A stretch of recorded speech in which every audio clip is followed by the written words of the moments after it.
എല്ലാവർക്കും ഇടി മലയാളത്തിലേക്ക് സ്വാഗതം. സ്വർണം ഇപ്പോൾ നിക്ഷേപകരോട് ചില കാര്യങ്ങൾ രഹസ്യമായി പറയുന്നുണ്ട്.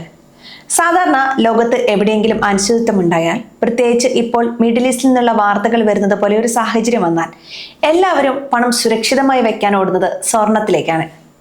പക്ഷേ ഈ മാർച്ച് മാസം തിരക്കഥയാകെ മാറി മറിഞ്ഞു. വില ഉയരുന്നതിന് പകരം സ്വർണവും വെള്ളിയും കുത്തനെ താഴേക്ക് പോവുകയാണ്. എന്തുകൊണ്ടാണ് ഈ സേഫ് ഹെവൻ ഇപ്പോൾ തകരുന്നത്? നമുക്ക് നോക്കാം. കേരളത്തിലെ ജ്വല്ലറികളിലെ വില നിങ്ങൾ ശ്രദ്ധിക്കുന്നുണ്ടെങ്കിൽ ഈ മാറ്റം നിങ്ങളെ അത്ഭുതപ്പെടുത്തിയിട്ടുണ്ടാകും. ഈ മാസം 1-ാം തീയതി ഒരു പവൻ സ്വർണത്തിന് 1,26,920 രൂപയായിരുന്നു വില. ഈ മാസത്തെ ഏറ്റവും ഉയർന്ന നിരക്ക്. എന്നാൽ ഇന്ന് മാർച്ച് 23-ന് എത്തുമ്പോൾ അത് 1,02,680 രൂപയിലേക്ക് താഴ്ന്നിരിക്കുകയാണ്. വെറും 3 ആഴ്ച കൊണ്ട് പവന് 24,240 രൂപയുടെ കുറവ്. 10 ഗ്രാം 24 ക്യാരറ്റ് സ്വർണത്തിന്റെ വില 1.70 ലക്ഷത്തിൽ നിന്ന് 1.45 ലക്ഷം രൂപയിലേക്ക് കുറഞ്ഞു. പതിറ്റാണ്ടുകൾക്കിടയിലെ ഏറ്റവും വലിയ പ്രതിവാര ഇടിവ് എന്നാണ് വിപണി ഇതിനെ വിശേഷിപ്പിക്കുന്നത്. ഇവിടെ നമ്മൾ ശ്രദ്ധിക്കേണ്ട ഒരു കാര്യമുണ്ട്. എന്തുകൊണ്ടാണ് യുദ്ധം നടക്കുമ്പോഴും വില കൂടാത്തത്? ഇതിന്റെ ഉത്തരം ഇൻഫ്ലേഷൻ പാരഡോക്സ് അല്ലെങ്കിൽ വിലക്കയറ്റത്തിന്റെ വിരോധാഭാസം എന്നതിലാണ്. പശ്ചിമേഷ്യയിലെ പ്രശ്നങ്ങൾ കാരണം ക്രൂഡ് ഓയിൽ വില ബാരലിന് $100 മുകളിലെത്തി. എണ്ണവില കൂടിയാൽ പണപ്പെരുപ്പം കൂടും. ഇത് നിയന്ത്രിക്കാൻ അമേരിക്കൻ ഫെഡറൽ റിസർവ് പലിശ നിരക്കുകൾ ഉടനെങ്ങും കുറയ്ക്കില്ല എന്ന് മാത്രമല്ല, ഇനിയും കൂട്ടിയേക്കുമെന്ന സൂചനയും നൽകുന്നു. അതായത് വിപണി ഇപ്പോൾ രാഷ്ട്രീയ പ്രശ്നങ്ങളെക്കാൾ കൂടുതൽ പ്രാധാന്യം നൽകുന്നത് സാമ്പത്തിക നയങ്ങൾക്കാണ്. പലിശ നിരക്ക് ഉയർന്നു നിൽക്കുമ്പോൾ സ്വർണത്തിന്റെ തിളക്കം കുറയും. കാരണം സ്വർണത്തിൽ നിന്ന് നമുക്ക് പലിശയോ ഡിവിഡൻഡോ ലഭിക്കില്ല.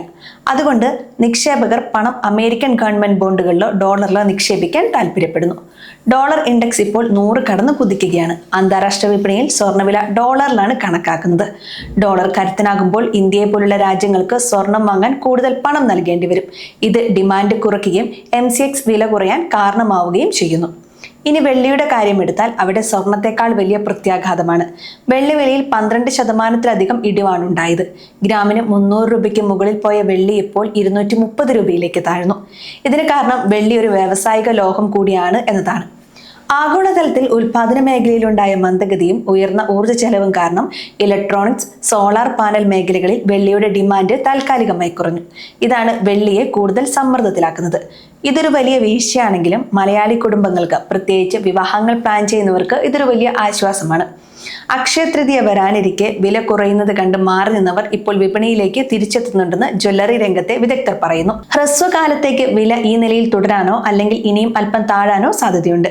എങ്കിലും ദീർഘകാല നിക്ഷേപകർ ആശങ്കപ്പെടേണ്ടതില്ല. 2026 അവസാനത്തോടെ അന്താരാഷ്ട്ര വിപണിയിൽ സ്വർണം $6,000 കടക്കുമെന്നാണ് പല പ്രമുഖ ബാങ്കുകളും പ്രവചിക്കുന്നത്. അതുകൊണ്ട് ഈ ഇടിവിനെ ഒരു ഭയമായി കാണാതെ കുറഞ്ഞ വിലയിൽ സ്വർണം ശേഖരിക്കാനുള്ള അവസരമായി പലരും കാണുന്നുണ്ട്. ചുരുക്കത്തിൽ ഗോൾഡ് റഷ് ഇപ്പോൾ ഒരു ഗോൾഡ് ഹഷ് ആയി മാറിയിരിക്കുകയാണ്. നിങ്ങൾ ശ്രദ്ധിക്കേണ്ടത് 2 കാര്യങ്ങളാണ്. 1, അമേരിക്കൻ ഫെഡറൽ റിസർവിന്റെ അടുത്ത മീറ്റിംഗ്. 2, ക്രൂഡ് ഓയിൽ വില. എണ്ണവില ഈ നിലയിൽ തുടർന്നാൽ സ്വർണ്ണവിലയിൽ സമ്മർദ്ദം തുടരും.